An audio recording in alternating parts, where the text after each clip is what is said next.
आणि यामध्ये आयुर्वेदिक घटक असल्यामुळे अगदी तुम्हाला कोणताही साईड इफेक्ट होणार नाही। Light camera action. आज आपण एक नवीन सिरीज चालू करणार आहोत, म्हणजे आपण जे साबण तयार केलेले आहे त्याबद्दल आपण माहिती देणार आहोत सगळी। तर हा साबण जो आपण ब्रायटन मी केला होता सुरुवातीला, आणि त्यानंतर आपण लाइटन मीची निर्मिती केलेली आहे। पण तुम्हाला असा प्रश्न पडेल की साबण तुम्ही डॉक्टर स्वतः वापरताय का, किंवा स्वतः वापरला असला तर तुम्ही सांगू शकता दुसऱ्याला रिझल्ट।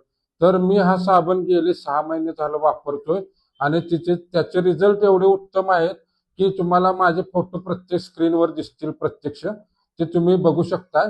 आणि त्यामुळे 100% टॅनिंग जातंय। फक्त हा साबण 4 ते 6 महिने कंटिन्यूअस वापरावा लागतो, आधेमध्ये खंड पाडून चालत नाही। त्यामुळे हा साबण नक्की अगदी चांगला उपयुक्त आहे, आणि यामध्ये आयुर्वेदिक घटक असल्यामुळे अगदी तुम्हाला कोणताही साईड इफेक्ट होणार नाही।